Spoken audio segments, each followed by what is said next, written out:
Good morning, everybody. It's Marty, the JavaScript party. My buddy Rhette. I've got her a little nut that I cracked this morning. I'm getting pretty good at cracking these nuts. There you go. And that's for Rhette. And we are working some code. Man, yesterday I thought was like one of the best coding days ever. Everything made sense. Everything was clear. We improved the code. We did an abstract. We were able to take sort of some code that we set up before, and then be like, I'm not exactly sure exactly how this is going to work, and then so I'm just going to leave it unimplemented. And then when we came back, it was very implementable. And I believe that was in our animations. In animations, we weren't creating any kind of let's hit reload. We weren't creating any kind of sequences. We weren't creating unique sequences. We just hard coded the number 1 in there. And that was basically at the very beginning. I carved out some space for animations that, hey, Rhett, some space for animations, and that space ended up being because I knew didn't want to put myself into a corner. Basically, I knew I was going to need like an area to handle animations, but I wasn't sure how to do indexes, all that stuff.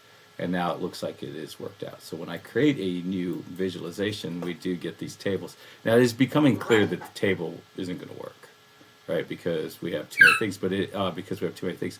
But it would be really nice to have some sort of visualization like this. And this visualization is pretty nice. So right now we do our animation, which gets the ID of 8, and our ST camera ID, which gets an ID of 2. So that's all good, and we got it working, and that's awesome. And it all made sense when we did the animations. So I call that a win. And it was fun. It was actually fun to code that. So now I did get to a point where I have some changes. And and so I made a commit yesterday, but now it wasn't a super commit. So if I say git log, then we could see that yesterday I did partial refactors and use the sequence. So that was a code commit. So over here I said code commit for video 327. I said code commit, and I put it as super.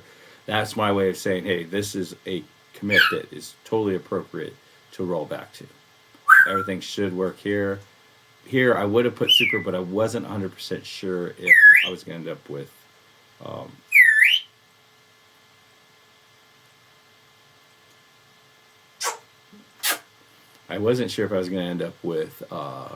changes to the to unit tests or end ed. I'm pretty sure I won't, but it is possible. Although I was thinking this morning that we sort of had this stage where we were like, oh man, in the future I'm creating this thing. In the future there's going to be a way to keep track of it and all that. And now the future's come, and we sort of it's starting to come together.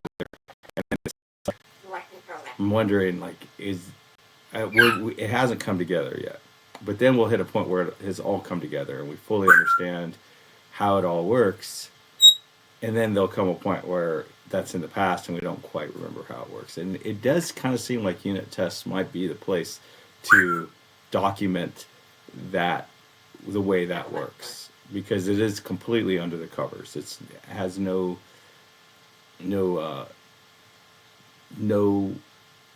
you can't actually see it from the user's perspective. So maybe that is where unit tests come from.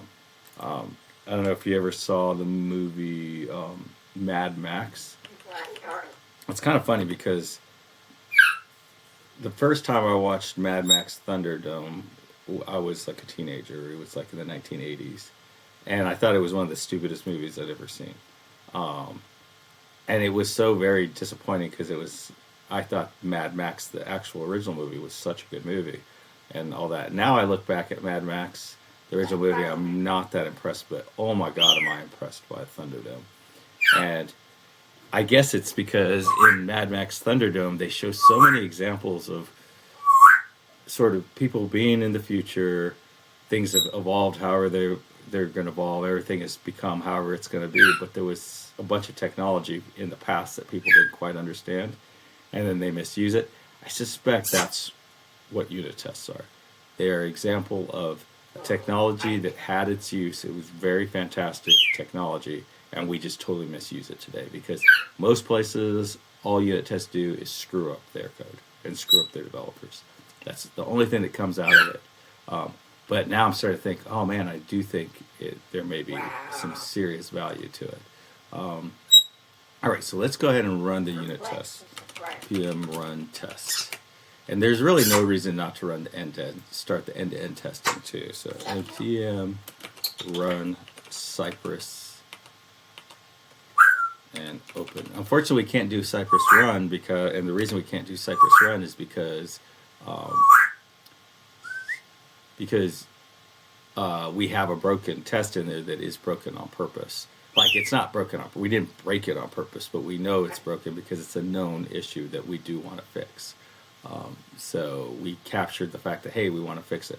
Now I guess like I could have in GitHub, I could have created an issue and said, this is a known fix. And not only that, but that wouldn't actually be a bad place if somebody was just like, I want to try working on that. That probably wouldn't be a bad place for someone to work because it is very isolated. Whatever, it's probably going to be one line of code that fixes that. And it's probably going to be something to do with debouncing. And debouncing is the concept of waiting till the last of something comes in and then doing it after. So it's like, in real life, it'd probably be like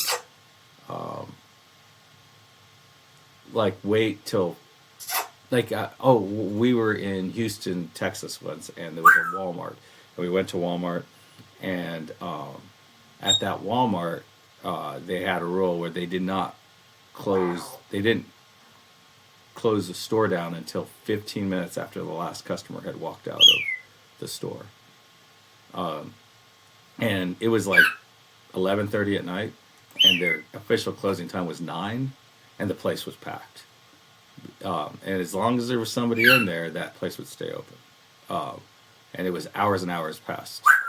And for some reason, there's something about the Houston culture in Houston, Texas, that did the employees loved it. Like here in Georgia, if we're closing at 9 o'clock, if the store is closing at 9 o'clock, they're closing at 10 till 9. They're shutting down the registers and they're saying, hey, you have 3 minutes to get everything up here and buy it, or you can just leave. But it wasn't like that in Georgia. So now I'm just going to run through these. I do not expect there to be any issues. And if there are no issues, then I'm going to push our code. Pushing the code is like sort of the unofficial way of saying that we have a super commit. I don't intend to push any code unless it's fully baked and ready to go. Now, that's only because I'm in this getting started branch. If at some point getting started, I will feel like we have officially started. And once we've officially started, then I'll merge this into the main branch. And then from there on out, or at least the plan is that I'll create a branch to do any new work, which then the merges are the official super commits. And maybe even the whole concept of super commit won't make any sense anymore. So there we go.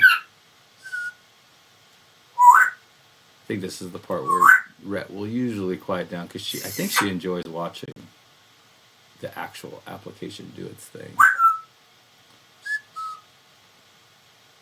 I love you. I love you too. I think that one's done.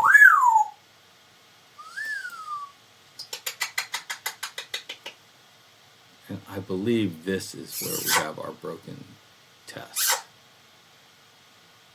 I love you.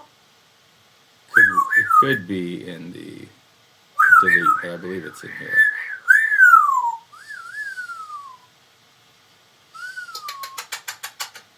Yeah, see? So basically what's happening is it resized, and this guy should have resized along with this. And what happens is, since this moves so quickly, so as a regular person when I'm doing this, you actually can't visually see that there's a disconnect there. But this moves so fast that you can actually see it. And that's because the update is happening, it's throttled, I believe. If I remember correctly, it's throttled. And throttled means that like if you ask me to do something, it's not like the Walmart. It's like different, like, hey, we only open a new register when there's 6 people in line. So we're throttling our register opens to the number of people. So, okay, now there's 12 people waiting in line, so we'll open a 3rd register. Now there's 18 people, so we'll open a 4th register. Oh, now there's only 12, so we close the 3rd register. Now there's only 6, so we close the 2nd. That's throttling. The problem is that it looks like the throttling is happening, and then something changes afterwards, and the thing that changes never gets called, and so that's why you usually need to also fold in a debounce, which says that hey, once we get the very very last one, then do a calculation again, and one last time. So reflow. I don't know what's going on with the unit tests. Because you would have thought they would have been up and running by now. Oh, I wonder if there was a compile issue. There probably was. I bet you it couldn't compile. And it's probably because I renamed something or I changed the signature to something. So we'll get this done. So at least we know that unit tests are good. I mean, the end-to-end tests are good. And I think as long as we don't end up having to change any of the actual code for the unit tests, we won't need to run this again. But if we change any regular code if all we change is unit test code, we won't need to run this again. But yeah, here we go. Create camera does not exist on type camera service. And I think it's because I changed it to create ST camera. And then STID doesn't exist. So in our spec, we're looking for STID. So I guess I should have thought of that. All right, so over here, in here, we changed this to ST, I believe it's ST animation ID. Yep. See, that's good, right? Like, the puzzle's starting to fit together. Like, if you have to stop every 2 seconds and go look up something and all that, then you probably have issues. But if you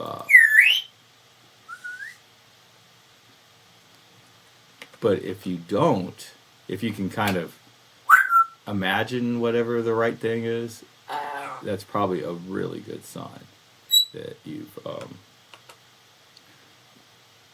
that your application makes sense. And the thing is like, it's like the job of being a software developer is extremely difficult. Looks like there's another place. Or was that old? I think that must have been old. Actually, I think this won't watch this, unfortunately. Like when you change the tests themselves. So I think this is create ST. Nope. What is it? Service dot. Oh, because we're creating a 3 camera. And so that's like, oh, that makes sense. And it was weird, right? Like when I was building that, I was like, this is so strange.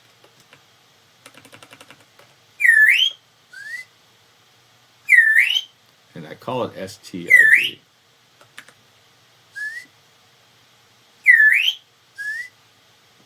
Probably should change this to a camera ID. Ooh.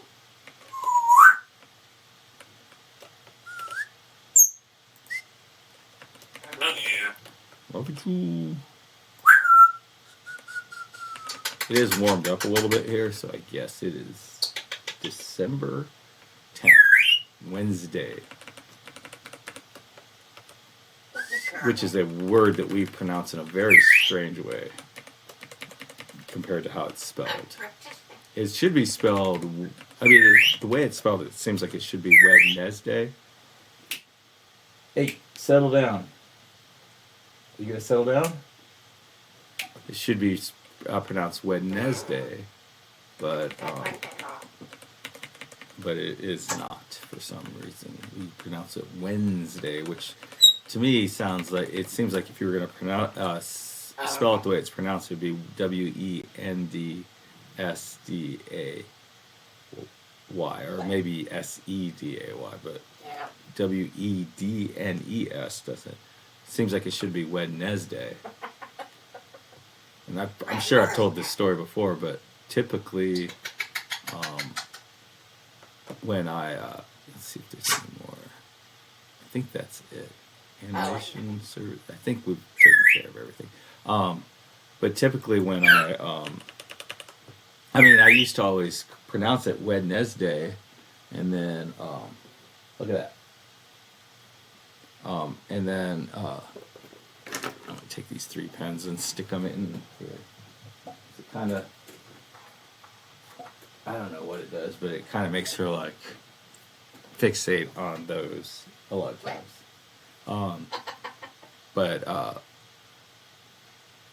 I used to always pronounce it Wednesday, just so it would be easier for me to spell correctly. And then, like, I actually had some Indian friends tell me that it really screwed them up because they were walking around saying Wednesday because they were sort of mimicking me.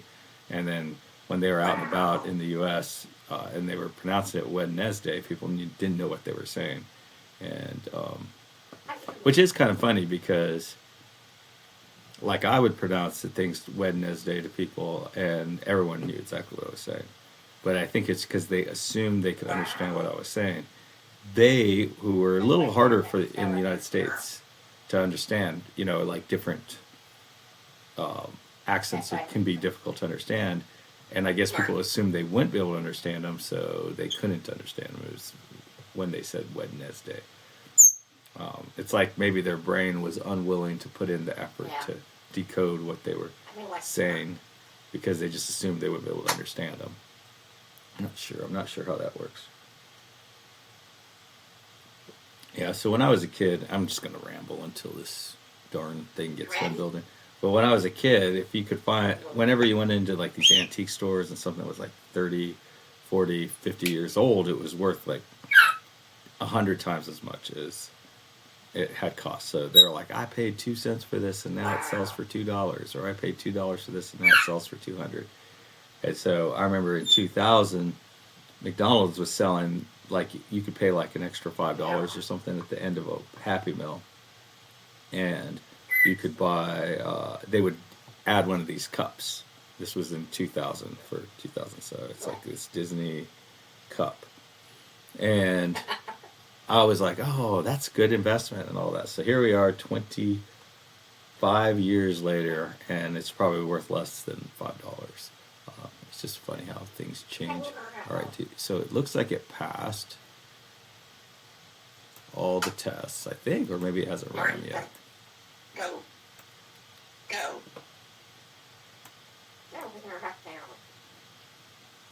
Okay, so all the tests pass. 117 tests pass, and where's our 100% test coverage? So that's good. So we did make some changes, so we have to do a commit, and it's for the unit tests, and it is a super commit. And this is video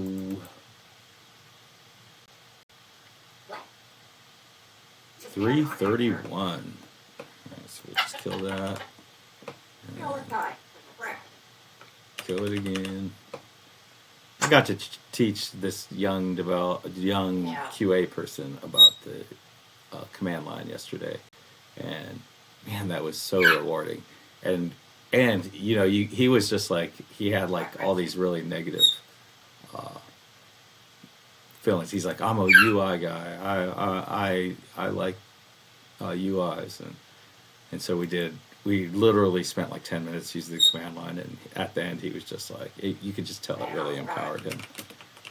Now he does seem to have like sort of a very negative feeling towards older people in general, so it was like a bit tough because you could just tell like he didn't want to learn something from an older person. He was just like, older people, I don't know. There's like a big push in the United States right now to like to kind of separate us as individuals from each other, and one of the dividing lines that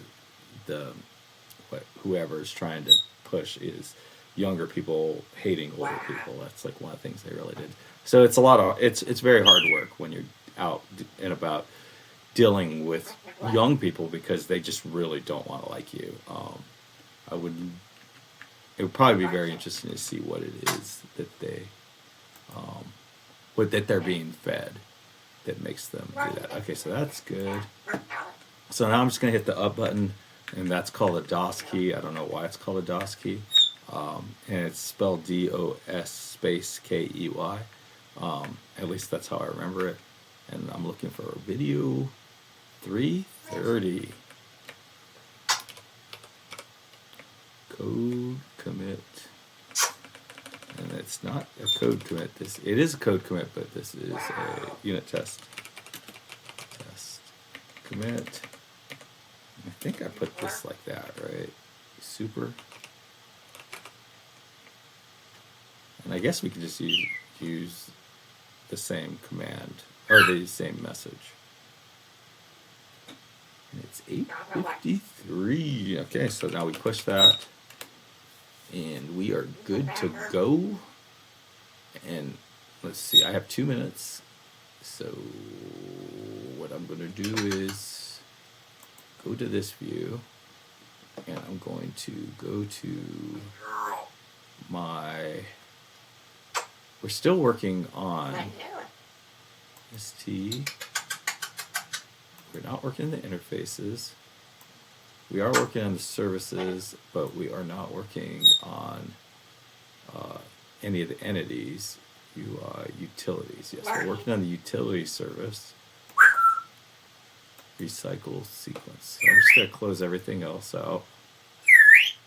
And I think the way I've been doing this is by just changing this. That is what I intend it to be. When this sort of arc of work is complete, I want this to be generate STID, not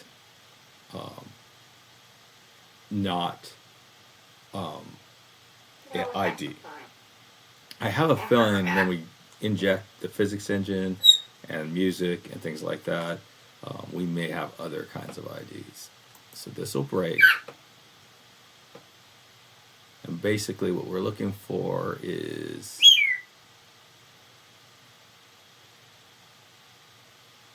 anything that uses this that is not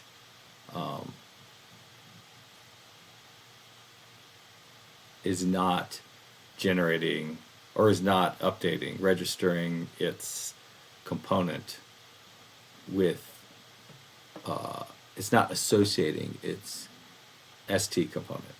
We might want to change it register instead of associate. We'll have to think through that. But it looks like this is our candidate. So we can hold the control button down and hit this, and it'll take us there. And then I can hit this back button. I can fix it. I can save that. Then everybody's happy. And then I can go back over here. And see, I see that I create a scene ID, and then I create my scene. Which a scene, apparently all it has is mesh IDs. Scene service, create scene. Scene service, add mesh to scene. Scene dictionary. Scene. So I think this is where we want to say this dot recycle sequence dot associate, give it our scene ID and our scene. And if coding was like this all the time, ST scene, like where it just all makes sense like that, then I don't think there would be any problem finding people to code. People would be happy to code for very low wages, but it is not like this.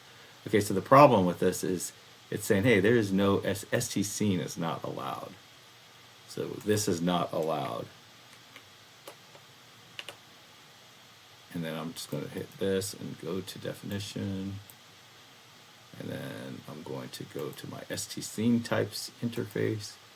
Go like that and add our st scene to the list of things that can be held. So now, and then it doesn't have that, so it needs to import it. So it gave me the blue one. When you see the blue one, that's usually a relief. And it's bringing it in with this. And see, last time I changed it to being vertical, and now it added it vertically, st scene. It was doing them all horizontally. I think if there's more than 2, you probably should go vertical. All right, so then the idea is that if I hit F12 and I add one,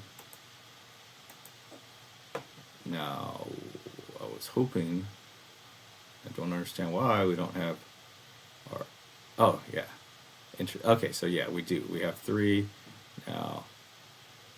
It'd be nice if this value was actually what kind it was.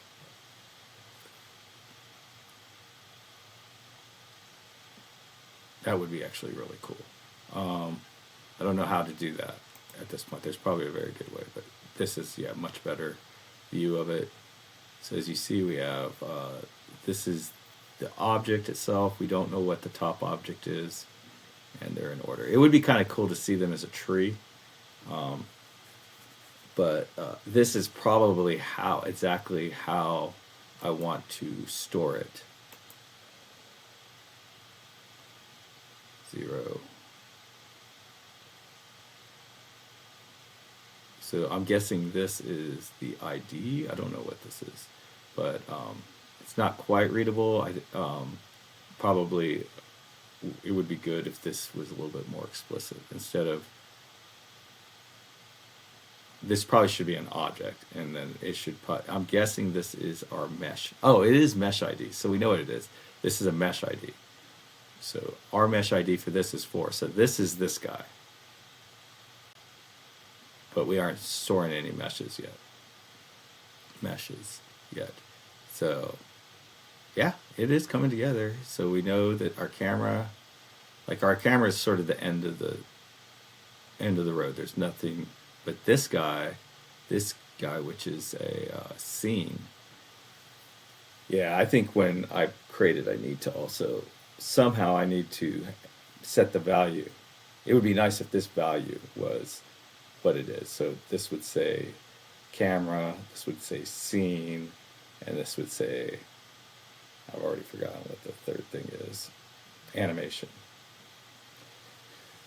So anyways, probably maybe if I added a type to every object, and then maybe, yeah, I don't know. We'll have to dig through that. It would be very interesting to know how to get this value to be what we want it to be, if it is even possible. Anyways, happy coding, everybody. Bye.